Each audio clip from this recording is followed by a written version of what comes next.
Amen. Tu vas acclamer en quelques minutes le Seigneur Jésus qui t'a donné la vie. Ce soir, Seigneur, nous t'acclamons, nous te rendons toute la gloire pour ce que tu es Dieu. Béni sois-tu pour la vie, la santé, la grâce. Reçois la gloire, reçois la puissance, reçois la force dans le nom puissant de Jésus. Amen. Alléluia. Nous allons passer à la prédication. En quelques minutes, nous allons parler de la part du Seigneur Jésus. Un thème qui est très important, qui est la persévérance face à l'épreuve.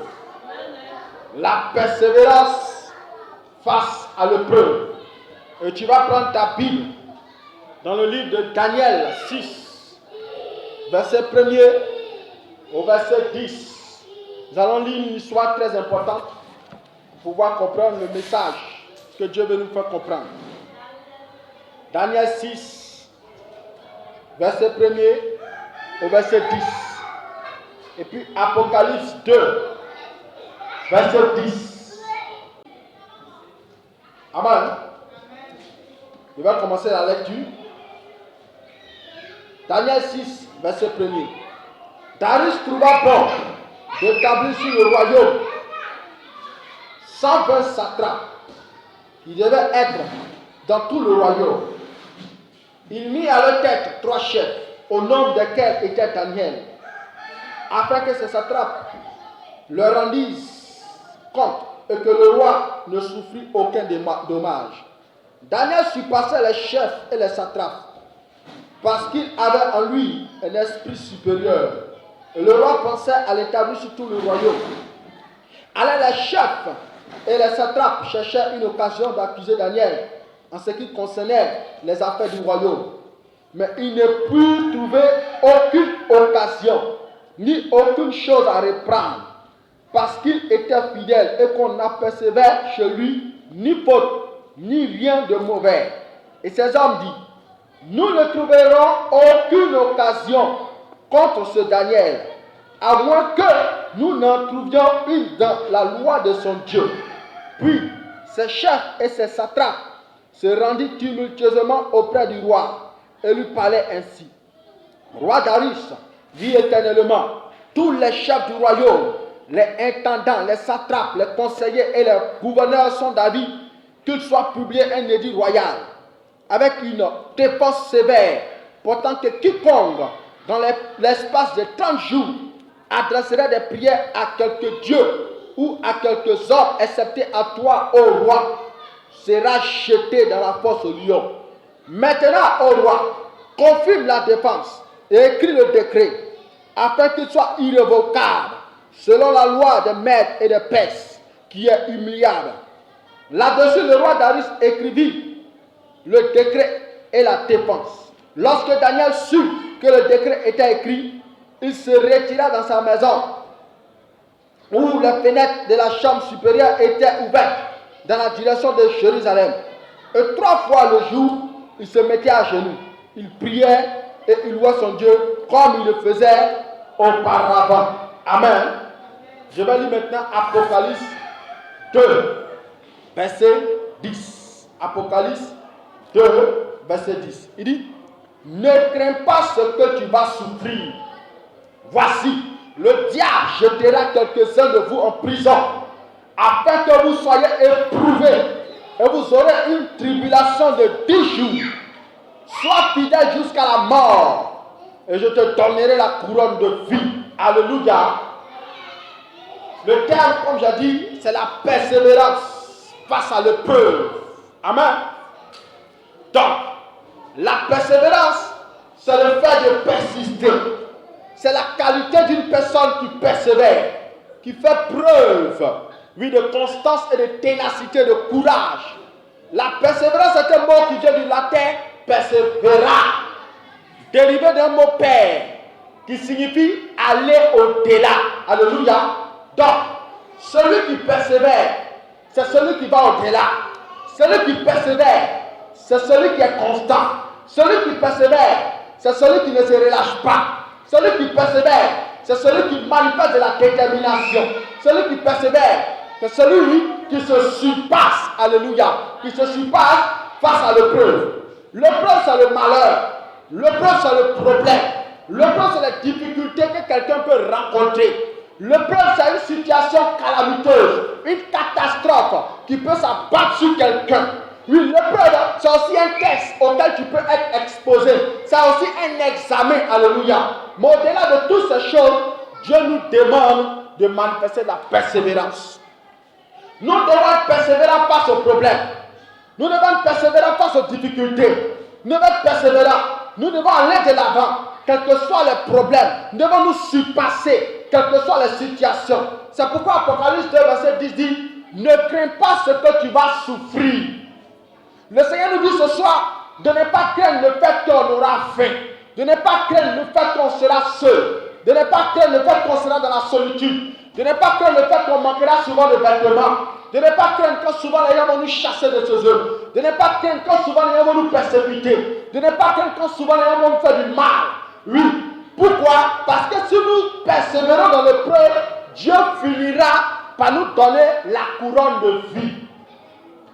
Donc, nous avons un seul objectif, c'est la couronne de vie. Et pour ça, nous devons nous battre par la persévérance et ne point se relâcher. Alléluia.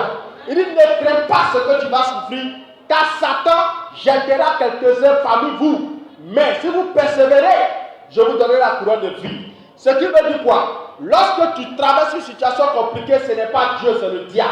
Parce que la Bible déclare que c'est le diable qui va jeter quelques-uns parmi vous en prison. Alléluia. Donc le diable, c'est lui qui forme toujours le coup dans le but de pouvoir te faire souffrir. C'est lui qui prépare le coup pour te décevoir. C'est lui qui prépare le coup dans le but de pouvoir casser ta foi. C'est lui qui fait tous les problèmes que tu peux rencontrer aujourd'hui sont causés par le diable dans le but de casser quoi, ta relation avec Dieu. C'est pourquoi ce soir Dieu nous dit d'être persévérant. Nous devons être persévérants comme Daniel. Vous regardez, lorsque tu lis l'histoire de Daniel, Daniel a subi une pression. Il a subi une oppression. Alléluia.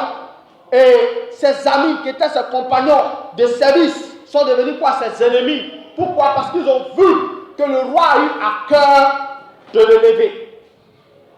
C'est pourquoi ils vont imposer à Daniel de prier un homme au lieu de prier Dieu.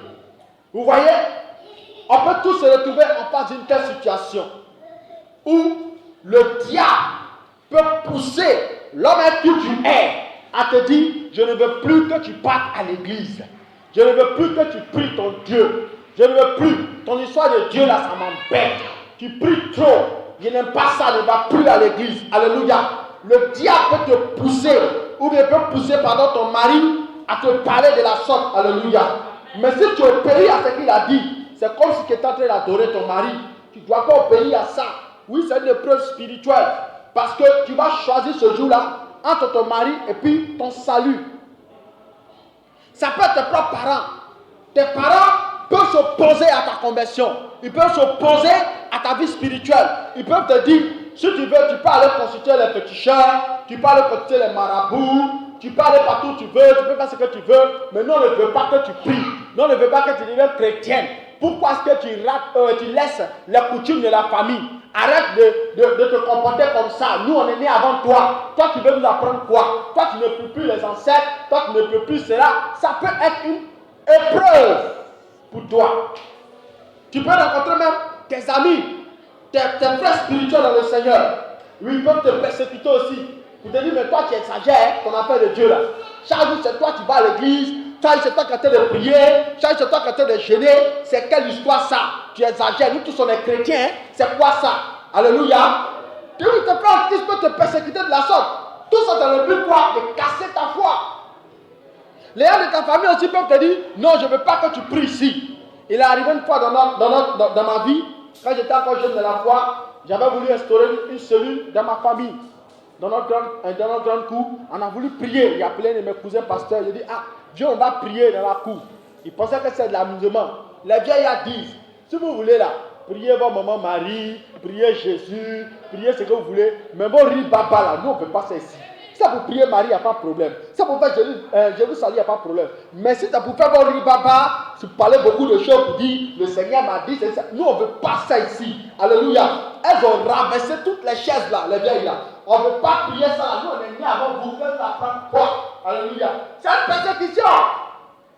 Oui, mais le Seigneur te dit de persévérer face à ça. Tu peux faire face même des païens dans ton quartier. On dit, mais elle, là, elle pense que quoi? Toi, tu te dis, attends, donc, toi, tu es des chrétiens, quoi? Attends, tu vas plus bien. Toi, tu fais rien, donc tu ne sors plus un garçon. Mais toi, tu es plaisanter, quoi? Non, toi, André, ça ne va pas dans ta tête. Les gens disent, ah, tu es un allemand. Tu es un fou. Ah, mais c'est ce qui m'est arrivé à quand j'étais dans la foi. J'étais assis un jour au quartier, et puis il y a un de nos gars qui est passé. Il me regarde jusqu'à. Il me dit, attends, non, toi, tu ne grèves plus, quoi. donc, tu ne vois plus bien. Mais toi, attends, tu es fou, tu es maudit, quoi. J'ai dit que Dieu te pardonne. Il dit, ah, donc, Maurice, c'est le fou. Je lui dis, il est maudit, et puis il me dit, Dieu pardonne. Non, Maurice, c'est le fou. Alléluia. Ça peut arriver. Pourquoi le diable fait tout ça?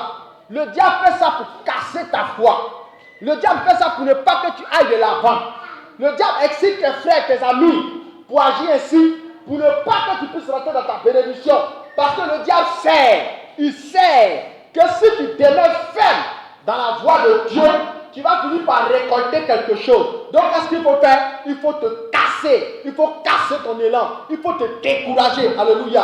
Donc, il attaque ta source de gloire. Ta source de gloire, c'est ta connexion avec Dieu. Ta source de gloire, c'est ta relation avec Dieu. Donc, le diable cherche à te briser le moral.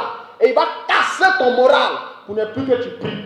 C'est ce qu'ils étaient en train de faire à Daniel. On lui dit de prier un homme pendant 30 jours. C'est une grave épreuve. Daniel n'a pas accepté. Il a refusé.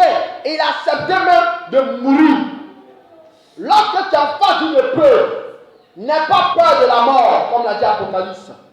Sois courageux, sois ferme dans ta décision que tu as pris de marcher avec Dieu. Lorsque tu es en face d'une complication où les gens te persécutent tout outrage, tu dois continuer à rester ferme. Alléluia. Même si on va te chasser de ta maison, à cause de ce que tu marches avec Jésus, accepte qu'on te chasse. Alléluia. Si on doit te renvoyer de ton entreprise, parce que ton patron dit, moi, je vais avoir des rapports sexuels avec toi, je vais te donner un homosexuel. Oui, pour qu'elle puisse se garder dans l'entreprise, tu dois refuser cela. Amen. Tu ne dois pas accepter de devenir un homosexuel à cause de l'argent. Tu peux rencontrer même ton patron. Ton patron te dit, ah ma soeur, moi je veux sortir avec toi, il y a des rapports sexuels avec toi. Si tu veux que je te gourmande, alléluia. Tu ne dois pas accepter. Tout ça c'est une épreuve, c'est une tentation du diable. Le diable sait que tant que tu es dans la vérité, oui, tu auras la possibilité de le battre. Et tu verras la main de Dieu. Donc quand il fait, il va te presser. Il va te presser, alléluia. Tu peux te retrouver en face des gens qui t'insultent, qui te vilipentent, qui parlent mal de toi, qui rendent même un faux témoin de toi. Ils s'appuient même sur ton passé. En même temps, tu étais un bouton, tu as vu ici, toi tu étais un candu, toi tu as dit quoi à qui, toi tu as montré quoi à qui. Tout ça pour casser ta foi, alléluia. Mais tu dois être persévérant. Il y a un taximan qui me rendait son témoignage. Il dit qu'un jour, il a rencontré un monsieur pendant qu'il conduisait. Le monsieur l'a arrêté pour lui de monter. Lui, quand il a arrêté le monsieur, il a vu, il ressentait de la pitié pour le monsieur. Il ressentait de la pitié pour le monsieur. Parce que le monsieur était un peu boiteux. Donc il s'approche, il prend le monsieur. Le monsieur monte, il roule. Arrivé quelque part, il a eu envie d'uriner. Donc il dit, ah, pardon monsieur, il a uriné. Il dit, ok, il faut partir. Donc pendant qu'il est en train d'uriner, le monsieur il regarde son zizi. Donc quand le chauffeur revient pour s'asseoir dans la voiture, le monsieur lui dit, ah pardon, il te dit quelque chose, mais il ne faut pas te fâcher. Il dit quoi? Il dit, tu veux avoir beaucoup d'argent? Il dit, ouais. Il dit, tu veux pas un autre travail plus grand que ça? Il dit, oui, c'est quand il est prêt. Il dit, mais je peux t'aider. Il dit, comment? Il dit, bon, moi j'aime ton truc là, quoi. Il dit, il aime le sujet du gars. Que lui, il est homosexuel. Que le gars n'a pas de taper et puis il va donner l'argent. Il dit, mon frère, il préfère ma situation. Moi, il n'y a pas mes enfants. Tu me demandes des trucs comme ça, c'est quoi ça? Il dit, mais il y a l'argent, il y a la puissance. Je peux t'ouvrir les portes tout à l'heure, même si tu as 7 même là, je peux. Il dit, non, merci, je ne suis pas intéressé. Je ne suis pas intéressé. Je ne peux pas devenir homosexuel, coucher avec toi, parce que je veux que ma situation change. C'est ce qui arrive aujourd'hui. Beaucoup de personnes deviennent pédés à cause des difficultés de la vie. Mais c'est une épreuve. Il a été tenté. Le gars lui a proposé l'or, lui a proposé l'argent. C'est de la même manière que lorsque Satan s'est révélé à Jésus dans son désert, pendant qu'il jeûnait, il lui a dit, prosterne-toi et adore-moi. C'est ce qu'on a demandé à Daniel. On dit, Daniel, arrête de prier ton Dieu pendant 30 jours. Amen. C'est ce qui arrive aujourd'hui. Nous sommes persécutés par toutes sortes de problèmes. Mais le Seigneur nous dit en Matthieu 24, verset 13, il dit, celui qui persévérera jusqu'à la fin, c'est celui-là qui sera sauvé. Celui qui persévérera jusqu'à la fin, celui-là sera sauvé. Et en a qu'on dit, c'est par les outrages, par les souffrances que nous allons rentrer dans le royaume des cieux. Donc le Seigneur nous dit ce soir de persévérer. Parce que c'est la persévérance qui permettra qu'on puisse être sauvé. La persévérance produit le salut. Celui qui veut avoir le salut doit persévérer dans le Seigneur. S'il n'y a pas de persévérance, il n'y a pas de salut. Le salut est produit par la persévérance en Dieu. Amen. Donc tu dois persévérer dans le Seigneur. La persévérance permet à Dieu d'intervenir en ta faveur. La persévérance engendre la délivrance. La persévérance engendre la transformation. La persévérance envoie le changement dans notre vie. Alléluia. C'est pourquoi Dieu a changé la vie de Daniel. Daniel était tourmenté. Daniel était oppressé. Oui, il était persécuté. Il pouvait dire non, c'est juste 30 jours. Il a prié pendant 30 jours, l'homme et puis c'est fini. Ouais, c'est ce qui se passe aujourd'hui. La jeune sœur a dit non, c'est juste un coup, il va me donner et puis il va me donner le travail, c'est pas grave. Oh, c'est une chrétienne zélée dans l'église. Ah non, c'est pas grave, elle donne un coup seulement et puis c'est fini. Je ne sais pas ce qu'il veut. Après ça, il peut répondre à ma vie. Mais est-ce que tu sais ce qui est caché derrière? C'est ça. Il y a une jeune sœur qui traversait des moments difficiles, compliqués. Et puis quand ça n'allait pas, sa maman se sentait pas bien. Donc sa maman pleurait. La jeune fille, non, elle est chrétienne. Elle ne fait pas les trucs comme ça. Elle va te donner un dossier, on ne la prend pas. On ne veut pas la prendre. Elle souffre. Sa situation ne change pas, c'est compliqué. Elle prie sa maman, dit, ton Dieu nous a abandonnés. Et comment on souffre, où on dort dans un quartier précaire. Ça ne va pas. On souffre, il y a comme un si malade. On n'a même pas là pour manger. C'est difficile. Vous voyez? Donc ça m'a pleuré comme ça à chaque fois. Donc, la jeune sœur, vraiment, ça la tourmentait. La jeune sœur, c'est elle qui pouvait vivre sa foi, mais il donne des quartiers bizarres. Elle est partie pour aller passer un test dans une entreprise.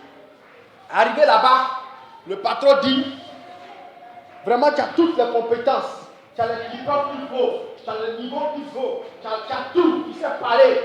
Mais, pour qu'elle puisse se prendre là, il doit avoir rapport sexuel avec toi. Tu dois devenir ma copine.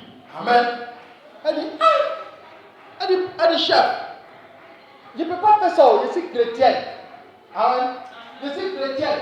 Moi, là, mon corps, là, c'est le temple du Saint-Esprit. Ah. Il dit, ah bon, donc, moi, mon corps, c'est le temple des démons, quoi. Hein? Donc, moi, mon corps, là, c'est le temple des démons. Toi, ton corps, c'est le temple du Saint-Esprit. Donc, Dieu vit en toi. Maintenant, moi, mon corps, là, c'est le temple des démons. Ça va! Il a chassé la fille. Si tu es prêt à changer ta vie, il n'y a pas de problème. Tu es prêt à aller ma copine, cette personne, il n'y a pas de problème. Mais si tu veux me dire que ton corps c'est le temple du Saint-Esprit, vraiment tu vas voir ce qu'elle fait. Ça va, je suis chrétien. Donc la fille elle sort, elle s'assoit et puis elle pense à la vie de sa maman. Comment sa maman pleure là-bas. Comment son petit frère ça va pas. Comment elle-même ça va pas, c'est difficile. Elle s'est retournée, elle dit, ah, il a compris. C'est pas grave. Il faut faire ce que tu veux faire là, on est ensemble. Donc maintenant la fille l'a embauchée dans l'entreprise, puis son terre. Donc pour qu'elle puisse avoir son travail, elle était obligée de sortir avec le monsieur. Il change de travail, le gars a changé sa vie, il lui a donné une belle maison, sa maman était elle là-bas, lui son petit frère. Vraiment tout allait bien pour elle. Mais elle est tombée enceinte.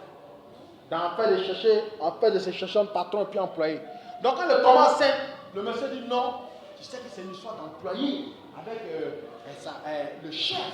Donc, tu ne peux pas garder la grossesse. Il faut que tu enlèves, sinon mon image sera salie. Donc, mais tu sais, il faut comprendre. Elle dit non, qu'elle ne peut pas garder. Elle dit non, je ne peux pas. Il faut que tu enlèves. Il lui a donné un paquet d'argent.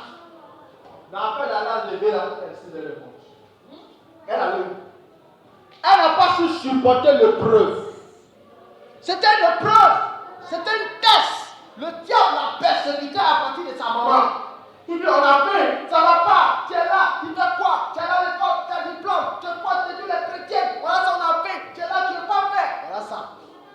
grossesse, elle a voulu enlever pour cacher, elle est restée dans le morte. Elle va où?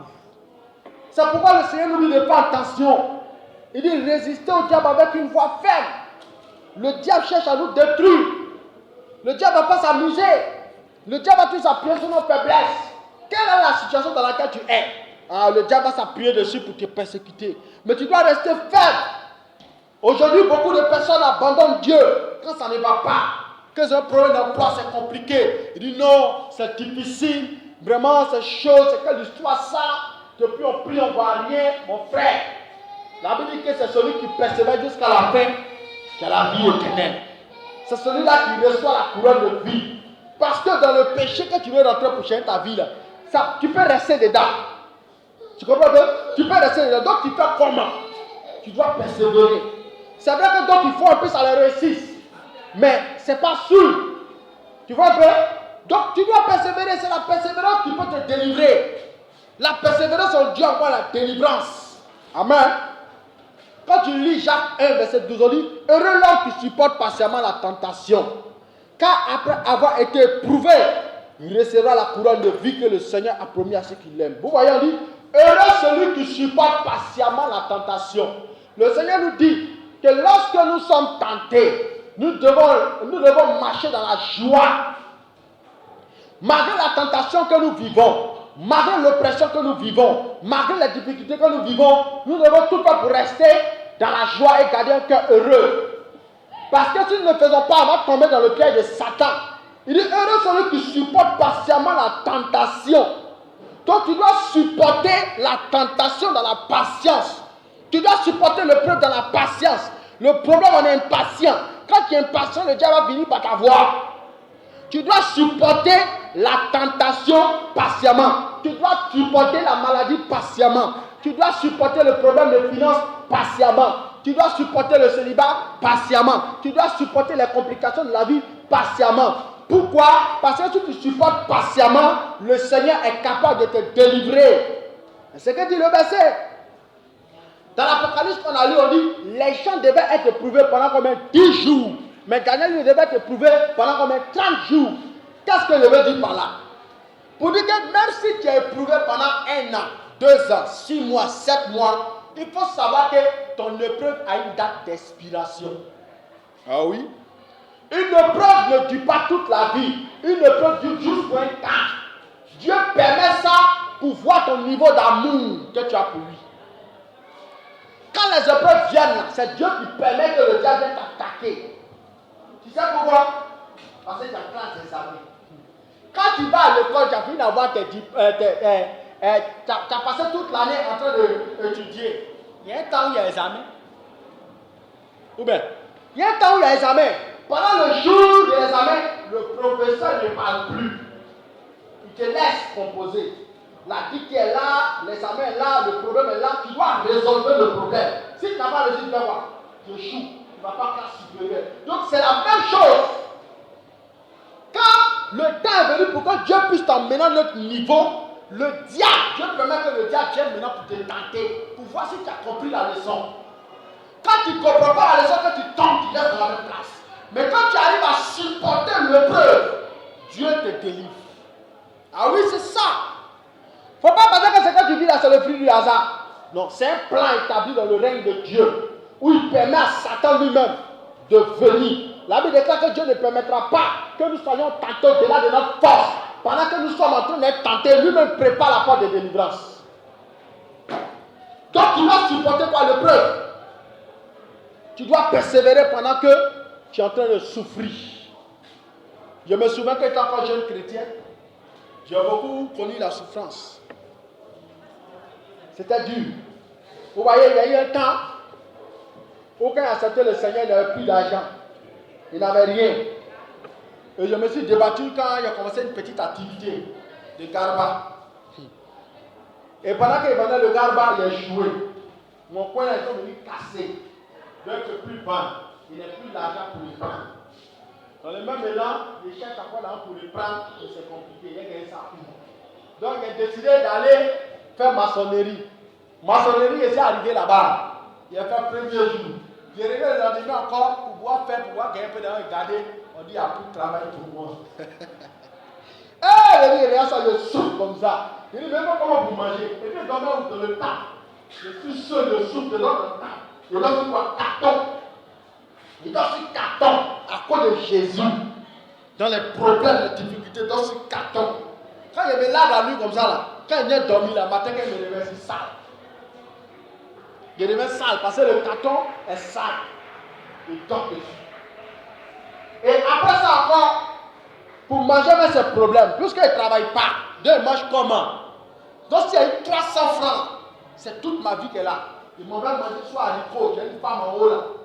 Il m'en va là-bas, il paye haricot 100 francs. Elle du pain 150. Il mange, il boit l'eau. Si elle finit la nuit, je ne sais pas si je viens avoir l'argent pour manger.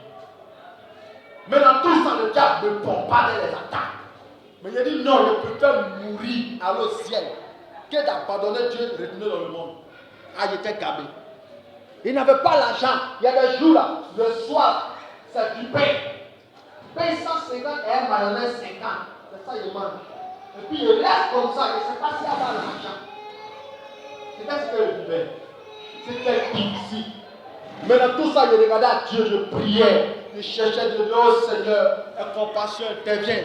Et c'est dans cette difficulté-là que la première fois j'ai entendu Dieu m'a appelé par mon nom. Maurice. Amen. Vous voyez? Donc Dieu me disait qu'il était là, malgré le peu. C'était difficile, mais lui, il est là. D'avoir confiance en lui. Il y a un endroit où il va me donner 500 francs, me laver toute la semaine, laver mes habits, prendre le bois. Il ne trouve pas 500 pour aller me donner. Il reste comme ça. Il y a honte, je ne peux pas aller me laver. Parce que moi, me dit, donne-moi les 500. Donc il reste sale. Je suis obligé de vivre ça. Est-ce que tu es obligé de vivre ça? Non. Je n'ai pas le temps en famille. Mais c'était comme une honte, quoi. Une humiliation. Parce que mes parents disaient qu'on appelle de Jésus là. Tu vois comment ça te conduit? C'est comme police ça. Toi, tu fais ton bouton, tu gagnes beaucoup d'argent. Toi, tu laisses ça. Tu dis non, toi, tu es chrétien. Toi, tu es chrétien. C'est un chrétien ça.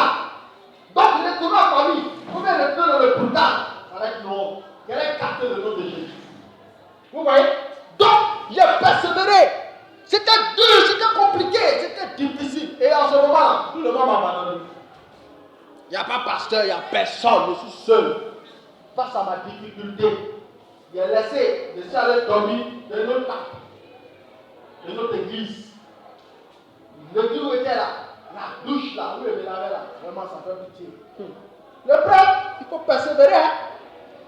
Quand il a fini de faire popo, et que quand il fait popo là, ça reste. Même tu veux vous persévérer, ça ne va pas. Donc, popo là, il est là déjà. À cause de Jésus, aujourd'hui, les gens disent non. C'est quelle histoire ça? Depuis ça ne va pas être de tout dans le monde. Ah, Dieu va voir jusqu'à où tu es. Et puis il va permettre que le diable te trouve. Je suis resté dedans. C'est quel million il n'est pas eu de ma vie? C'est quel argent il n'est pas eu? Il va payer voiture. Mais le Seigneur dit, on va voir s'il est mal. C'était une épreuve difficile. C'était dur. Le temps pas besoin de tomber malade. Mais il continue de prier, de chercher Dieu. De dire, Seigneur, je préfère mourir à l'autre ciel et d'abandonner ta main. Puis de tourner dans le monde. C'était calme. Il a persévéré comme ça. Amen. Donc c'est la même chose que Daniel a fait. Daniel a refusé de garder son poste. Parce que s'il priait le monsieur, il allait garder son poste.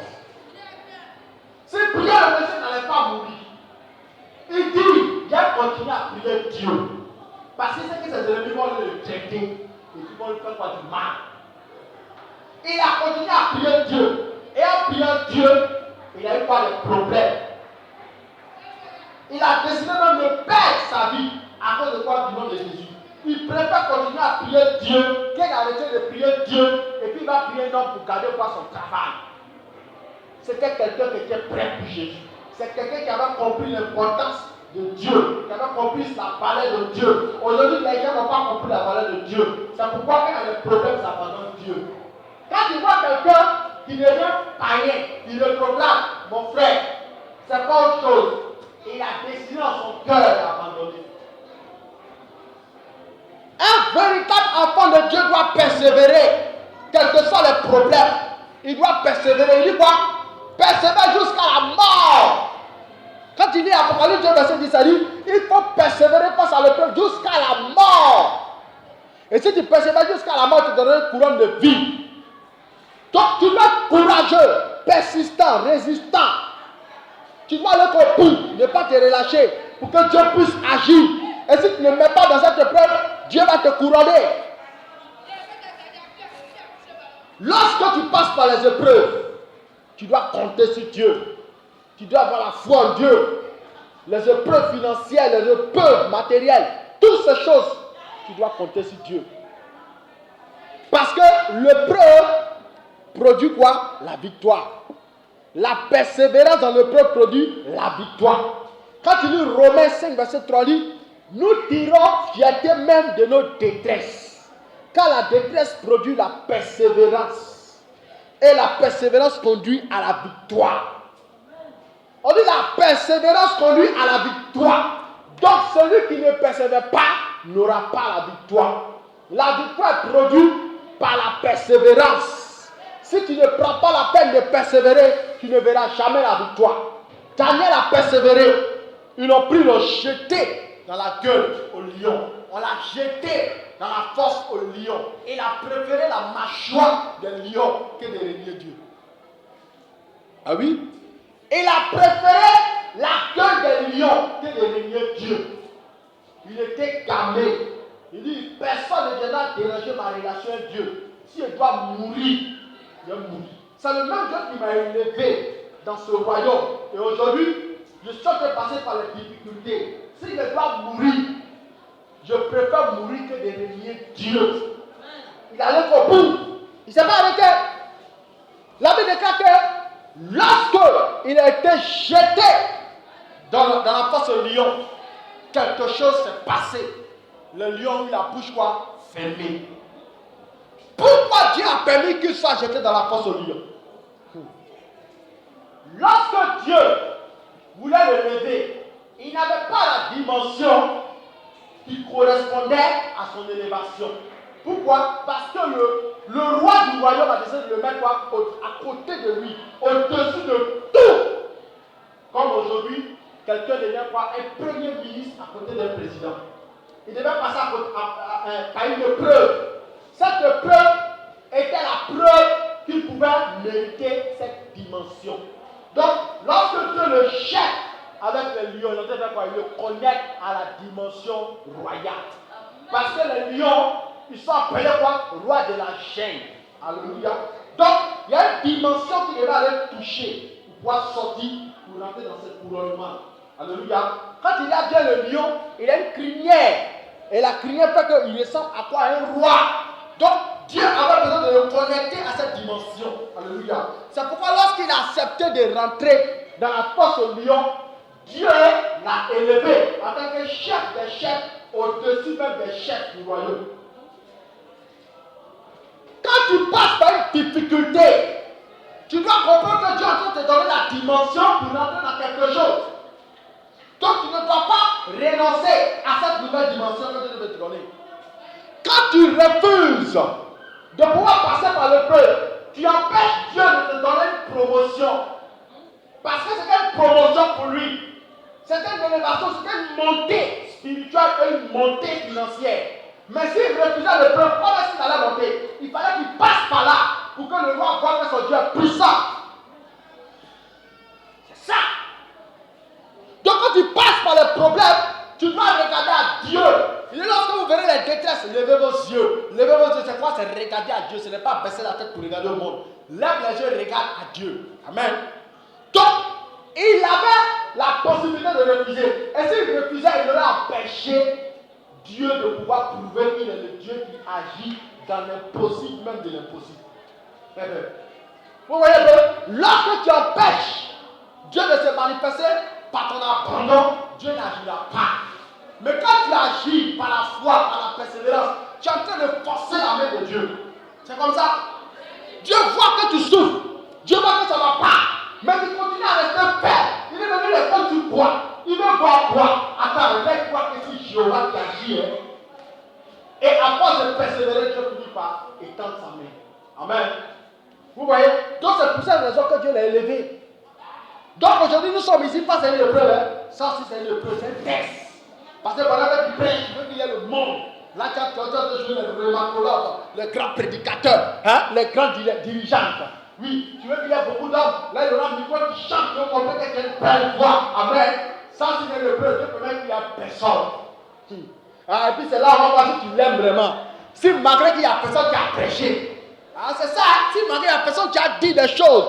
Si le message que tu as prévu là, tu as dit. Si le chant que tu as prévu là, tu as chanté. C'est là, c'est une épreuve aussi. Ah oui, c'est comme ça, certains ils regardent plus abandonnent, ils disent, oh, il n'y a rien ici. Amen. C'est que l'histoire de Dieu, on prêche, il n'y a personne, on dit, il n'y a personne. Bon, moi, il renonce. C'est qu'elle appelle ça. Est-ce que c'est vraiment appelé par Dieu? Dieu ne va pas appeler. Ah, il ne va pas appeler. Moi, il retourne à mon boulot. Il retourne à mon boulot. C'est quelle histoire ça? Ah oui, beaucoup de serviteurs de Dieu abandonnent comme ça. Parce que depuis qu'il ne comprend pas, il a commencé le ministère, ça fait 2 ans, ça fait 1 an, ça fait 6 mois, rien ne se passe, il n'y a pas la couille. Oh, je suis fatigué. Seigneur, pardon, faut partir chercher quelqu'un d'autre. Faut me laisser. C'est ce qui s'est passé pour Jonas. Ça ne m'arrange pas, je te connais. Il ne faut pas m'embrouiller, laisse-moi vivre ma vie. Ah, c'est ça. C'est ça le peuple. Donc, Daniel n'a pas eu peur. Lorsqu'on l'a jeté dans la fosse au lion, il a accepté de mourir.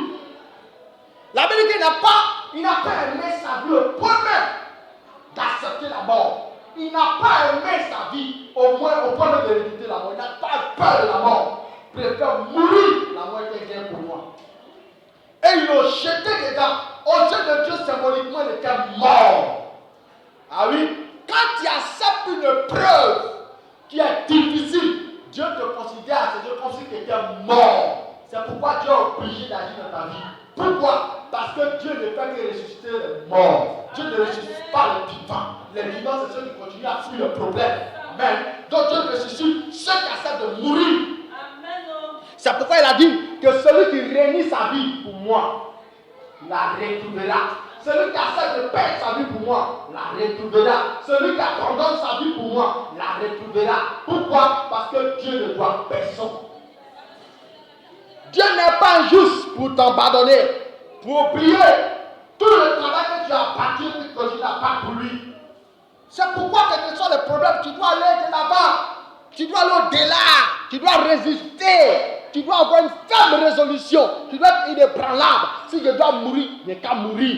Même si aujourd'hui, l'homme qui je suis, depuis il ne me marie pas. Il trouve que maintenant je prie trop, je j'aime trop, je cherche trop. L'homme appelle à il te mettre dehors si tu continues, ma soeur. Il faut continuer. Ah oui, continue, il n'a qu'à te chasser. C'est ça pourquoi? Parce que quand il va te chasser, il va te connecter à celui qui a te marié. Il y a des personnes qui viennent comme ça. C'est comme ça que Jephthé a été élevé. On dit, toi, tu es un fils de prostituée, on ne veut plus de toi ici. Quelque temps après ça, on le chercher, on dit, viens nous délivrer. Amen.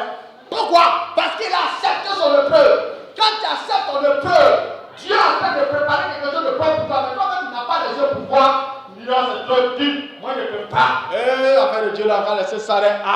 On va laisser ça. Vous voyez? C'est ce qui se passe aujourd'hui. Beaucoup renoncent. Beaucoup renoncent. Histoire de ministère, c'est pas facile. Histoire de foyer, c'est pas facile. Oui. Histoire même de travail, c'est pas facile. Tu parles de dépôt de dossiers un peu partout. Et tu ne comprends pas, on ne t'appelle pas. Tu as abandonné? Non, tu dois persister. Tu es en train de faire un commerce. Et tu ne comprends même pas. Ça ne marche même pas. C'est compliqué. Tout ton âge investi, ça ne va pas. Tu dois avoir persister. Tu dois insister. Mais tu vois, tu peux remarquer même que tu as testé un dimanche, et puis c'est le dimanche, ça marche. Tu as renoncé à Jésus. Ah oui, le diable va te tenter comme ça, ou il va permettre que ce dimanche, ça marche.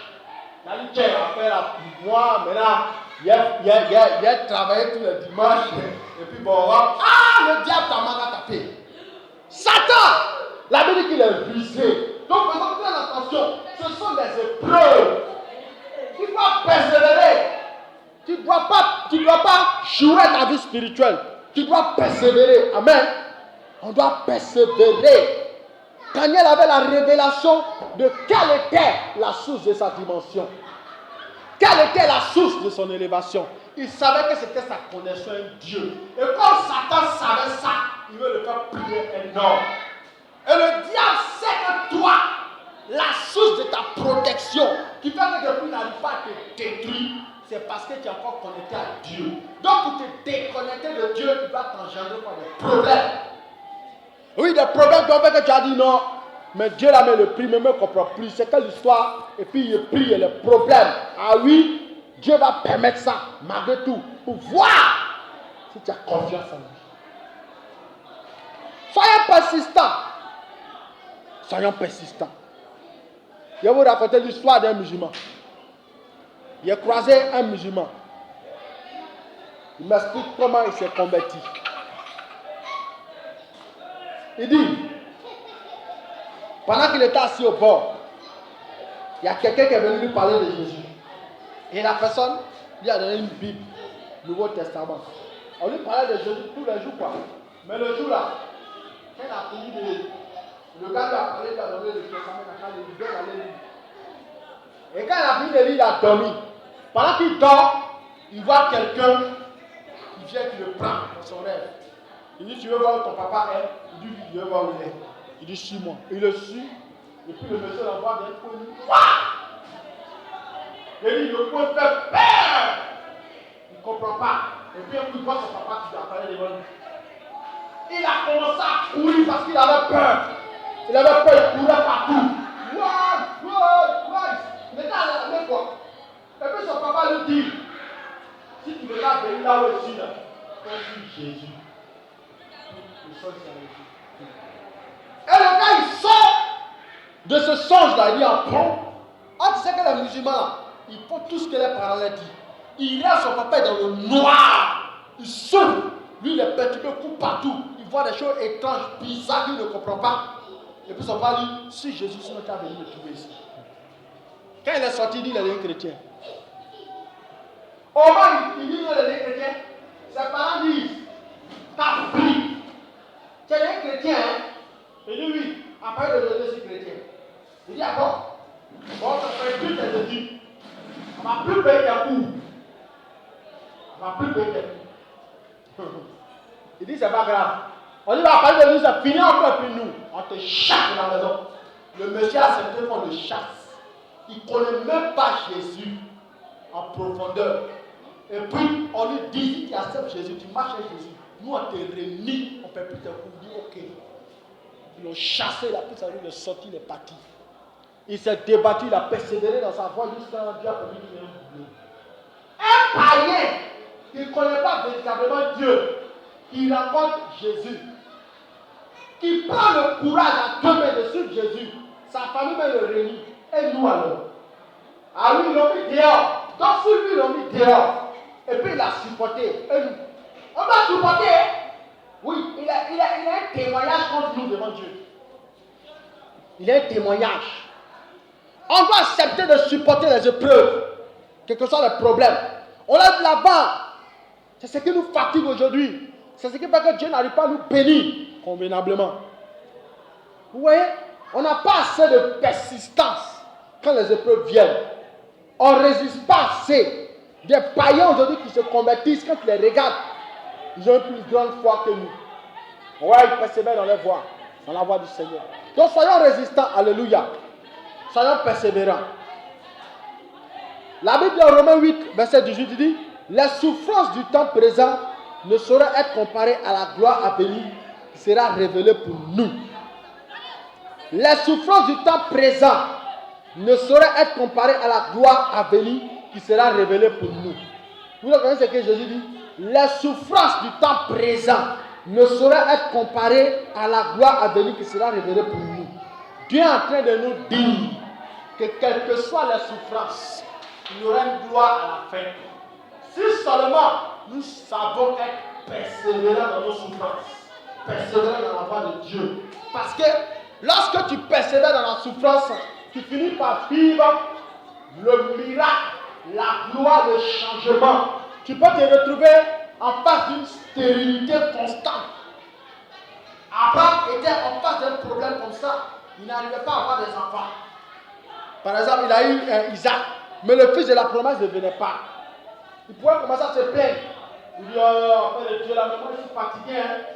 C'est quoi? Tu me dis forcément qu'il a passé par Sarah pour me bénir. Or, il y a Adam qui est là qui me fait déjà des enfants.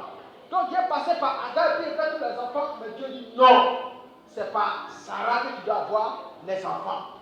La Bible déclare qu'il a espéré contre toute espérance. Dieu nous appelle d'espérer au-delà de tout. Avec Dieu, il n'y a pas d'excuse. Il dit qu'il espéra contre toute espérance. Donc Dieu nous demande d'espérer, quelles que soient les complications, les difficultés. Nous devons espérer au-delà de toute espérance. Abraham ne s'est pas arrêté parce que c'était dur, parce que ça n'allait pas. Abraham a continué à aller vers Sarah. Il a continué encore à aller vers elle. Parce que c'était sa femme. Donc le Seigneur nous demande de continuer à persister dans la voie chrétienne, à persister dans nos activités, à persister dans la vision qu'il nous a donnée, à persister, de continuer à aller de l'avant, même si c'est dur. Par exemple, tu peux être un prédicateur, comme pour nous on parle souvent de Jésus, et puis tu constates que dans l'église, lorsque tu parles beaucoup de sainteté, puis de péché, les gens fuient. Ou bien quand tu parles trop de sanctification, on ne fait pas offrande. Tu as arrêté de prêcher? Non. Tu n'es pas là pour les offrandes. Ça peut être une preuve. Oui, ça peut être une preuve. Ou toi tu finis de prêcher la sanctification, tout le monde est fâché. On dit aujourd'hui on ne fait pas offrande. Voilà, on ne fait pas offrande. C'est lui ce jour les saints. Il va voir aujourd'hui. Amen. Donc tu dois voir, tu dois continuer, tu dois espérer contre toute espérance. Tu dois parler de la part de Dieu. Tu dois dire la vérité. Oui, Acte a dit que mieux vaut obéir à Dieu qu'aux hommes. Donc tu dois continuer à obéir à Dieu. Même si les gens ne t'aiment pas, tu dois continuer à parler de la part du Seigneur Jésus. Même si les gens ne donnent plus offrande, ne te donnent pas dîmes, tu dois continuer, tu ne dois pas attendre les dîmes. Ah, si tu as devenu en forme de Dieu, c'est comme ça beaucoup se sont compromis. C'était une preuve, c'était un test. Dieu voulait voir s'ils aimaient vraiment le Seigneur. Donc il a permis que le cœur souvent des gens s'endurcissent pour ne pas donner l'argent. Comme lui aussi, il a donné l'argent, c'est un gars, il est amoureux de l'argent, il a changé le message. Là, c'est pas les gens qui ont changé le message. Hein? Parce qu'ils n'ont pas assez de foi, ils ne sont pas persistants. Ils ne croient pas que Dieu peut faire les choses. Il dit, mais c'est quel message on prêche et puis bon, les gens ne viennent plus dans l'église. Ah, mon frère, affaire de Dieu là, c'est une histoire de vérité. On est dedans dans la loyauté, même si c'est compliqué. Tu peux te retrouver même avec un pasteur qui te persécute. Oui, tu peux faire des histoires. Quand c'est tu as abandonné Jésus? Non. Surtout quand la persécution vient d'un homme de Dieu, pour que tu deviennes païen, c'est facile. Parce que tu dis quoi? Lui là, c'est lui païen de la part de Dieu. Regarde comment il se comporte un monde. Non, c'est un faux homme de Dieu. À partir d'aujourd'hui, il ne vient plus à l'église. Il retourne dans le monde. C'est ce que je passe à certaines personnes. Hein? Beaucoup de personnes te regardent comme ça. Le diable peut passer même par ton pasteur pour te prouver. Mais si tu n'as pas la foi, tu renonces. Vous comprenez? Donc on doit avoir assez de persistance, de courage. On dit Abraham a espéré, il a persévéré, et puis il a vu quoi? L'enfantement. Donc la sérénité que tu vis là, ça peut être pour un argent actuellement. Ah oui? Ça peut être pour un loyer que tu n'arrives pas à payer. Ça peut être pour une nourriture que tu n'as pas. Ça peut être pour des vêtements. Ça peut être comme un célibat compliqué dans lequel tu es. Mais Dieu te dit quoi? Il faut espérer, il faut persévérer.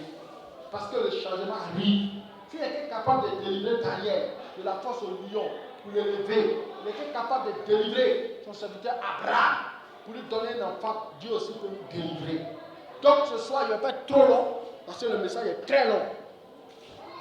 Tu dois persévérer. Quelle que soit la situation que tu traverses, tu dois persévérer. Tu dois aller au-delà. Tu dois te surpasser. Par rapport à ton activité dans laquelle tu as laissé t'engager, tu dois te surpasser. Tu dois trouver les moyens. Souvent, même tu n'as pas l'argent, tu demandes l'argent aux gens, même par rapport à ton projet, il n'y a personne pour te donner. Qu'est-ce que tu dois faire? Tu dois te surpasser. Tu dois continuer le chemin. Ne pas dire comme les gens sont mauvais, Dieu m'a oublié, donc moi il ne peut plus, même me prostituer, ou bien me voler, même bouteur, ou bien même avoir des pécheurs. Ça peut arriver. Donc on doit persévérer. Alléluia. Que Dieu nous bénisse. Amen. Tu vas acclamer en quelques minutes le Seigneur Jésus qui t'a donné la vie.